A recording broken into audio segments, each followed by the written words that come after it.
So I'm in Calgary right now, and it's my last night. So I just wanted to catch up and let you guys know what's happened. I've been in Banff. I visited Banff. Absolutely gorgeous mountains.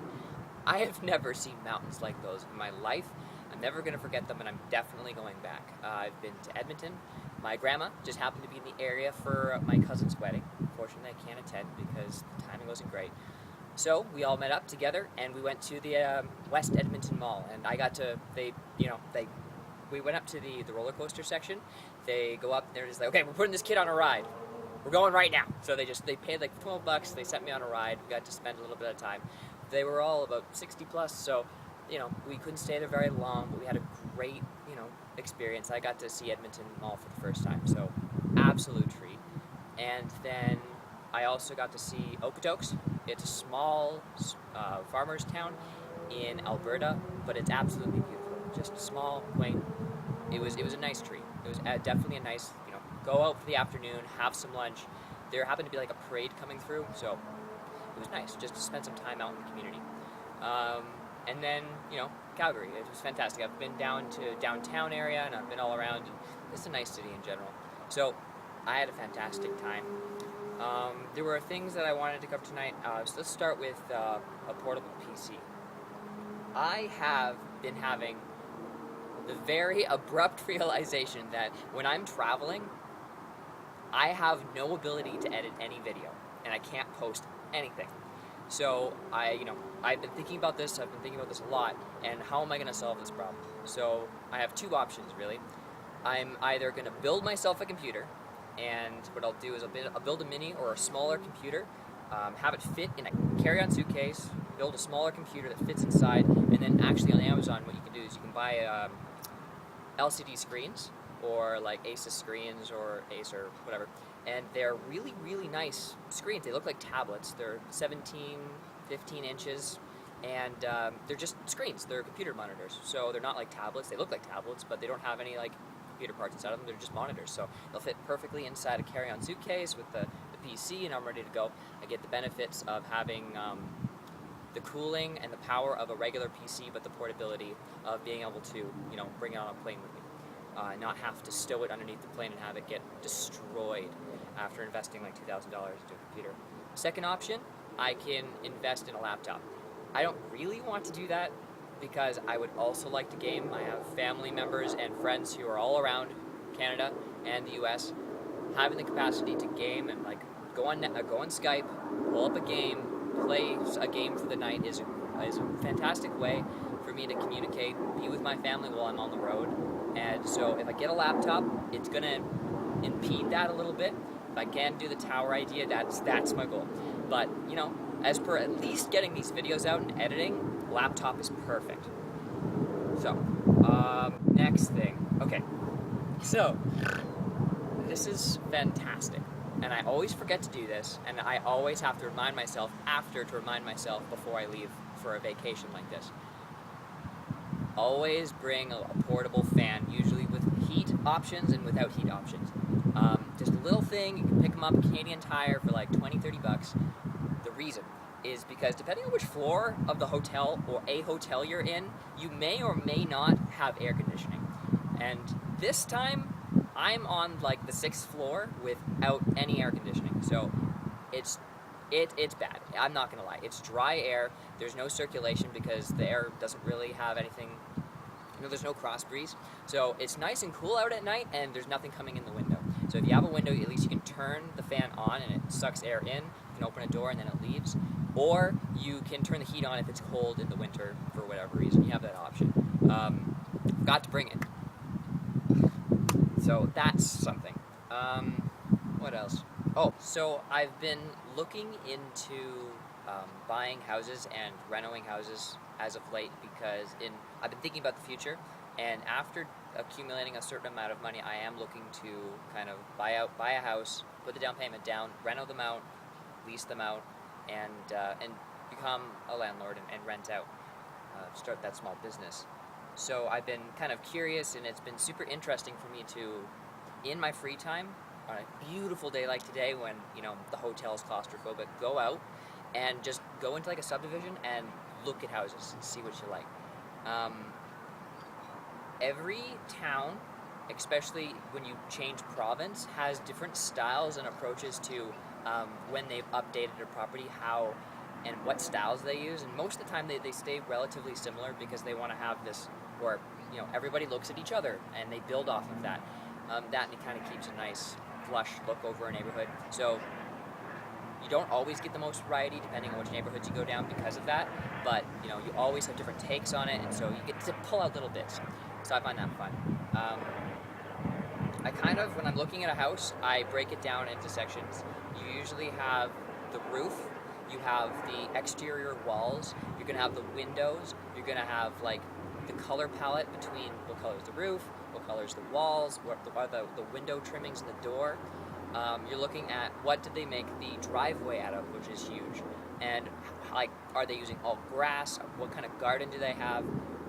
Especially because some gardens look great, but they're harder or easier to maintain over time. I don't think I missed anything. Oh, and fences, obviously.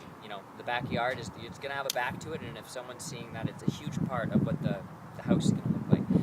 And so that's usually like I'll walk down a neighborhood and I'll kind of like look at stuff and pull things out that I like and see if I can't mash them together in my head and come up with an interesting idea. So let's go over those individually, and just because I actually went around yesterday looking at some different properties and pulling up some things. So what I'm going to try and do right now is actually pull up the images so that you guys can see them and we can talk about them together. So let's do that. Okay, so to start off with, we have fences. Now, big part of the house, it's literally half the house if you get to see a lot of it. So what these guys did, they just did, they took a 4x4, 4x4, they just tanned it so it kind of looks like a metal post, and then they slotted wood 2x4s in there. I really like this look. Lots of privacy. You can make it as high as short as you want it. You can probably do this yourself, and all they do is tan it, and it looks good. It's a nice, clean look.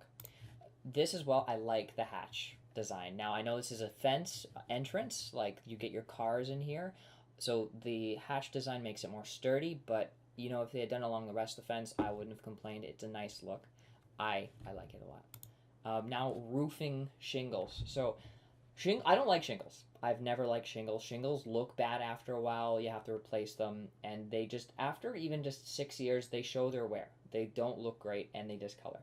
So roofing tile, I always seem to be more impressed with. Maybe it's because when you have them against a bunch of shingled houses, they just look cleaner and their color holds up better over time. Or against shingles, you just can't compare. Your mind doesn't compare them the same. But whenever I look at clay shingled homes, I'm always impressed with just how clean the roof looks. And I've never, I don't think, ever seen a really bad clay roof tile job, and I've seen lots and lots and lots of old, discolored, patchy shingled jobs. So maybe that's also because less people do this, but I'm interested in looking into shingles and just seeing, how easy are they to maintain? What does a 20-year-old shingling, what does a 20-year-old clay tile job look like? So the next thing was concrete fiber siding. This is a mixed bag. You get lots of very Las Vegas looking townhouses where they do this fiber siding in a tan color, and they do a really cheap job. So it can look bad. But if you do a really nice job, depending on what grade of cement you use, you can do fine or really coarse grade of fiber concrete. I like the fine, and a really nice clean job, different colors to make other color palettes pop out in different ways. This is a nice dark blue, emerald blue siding right here. It's really clean. They have a nice fine grade against a white kind of earthy grays and greens, and it makes everything else pop. So you get the door, the flowers, the grass, the trees. It makes everything else pop, and it's a nice fine backdrop for everything.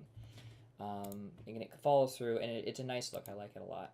This one is it's not opposite. It's making things pop again by being a dark earthy tone. You have white, you have green, white, green, and And again, you have you have wood, tanned wood, but again, you have that clay tile.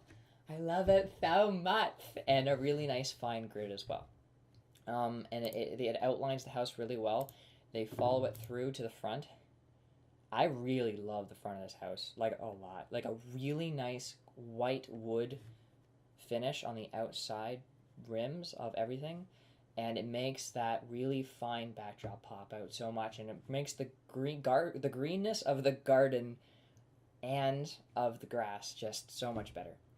Um, Again, another example, just nice and clean edges. It looks great. This is one that's done closer to that tan color I was talking about, but it still looks really nice. This is just, it's a finer grade. It bumps up against the concrete driveway and the walk path really nicely. It makes the greens pop. Really nice white edges against a really flush kind of siding. Looks really crisp. And against the garage, you can even mix in the color. So I like it. I'm a fanboy. And the next thing, and we're getting to the end, is the garden. I don't like traditional gardens. They're a lot of maintenance. They start off looking empty and they end looking empty when things are dying. I like desert, rock, alpine type gardens where there's bush all year. You've got the nice Albertan blue, emerald, kind of opaque, nice mountain rocks, and you either have a mix of wood chip and or stone. Stone buffering up against the grass keeps the grass from encroaching on the garden, and the garden will look full all the year. So that you trim the bushes once a year and it's done. It's just maintained. You get some wheat in there, more of these alpine rocks. You got maybe some flowers that come up every year, but really it's all it is a trim and maybe the weeding in amongst a little bit of the wood chip, and that's about it. Finally, driveways. Oh my, I cannot stand asphalt and concrete driveways. They look like crap. Now either they look great at first and then look like crap, or they just start off looking like crap. Either way, they don't last. And so you have these either brick or stone laid driveways. Now, yes, they can get divots in them, but that means you just pull up the rock, you put a little sand down or rocks down, and you put the thing back down, and it's done. It's fixed. Also, if you see these little cracks, if there's little cracks that are forming, you literally just pick the rock out of the move. You just move the rock, get rid of the rock, and replace it.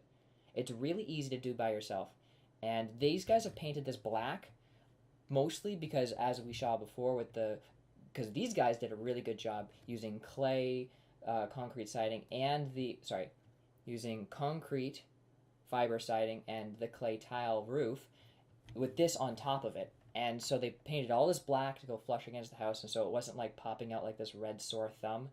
You can see the red popping out, and that's fine. You just repaint it every once in a while, but the nice thing about it is you can paint it. So that's it. That's all the pictures I had. I just, when I'm not at home and I just need something to do, this is always fun. This always gets my brain going, and I'm always in the mood for something like this, especially if I'm alone, because then it helps me to focus and recharge my battery and do stuff like that. So thank you for being here, and have a good night, okay?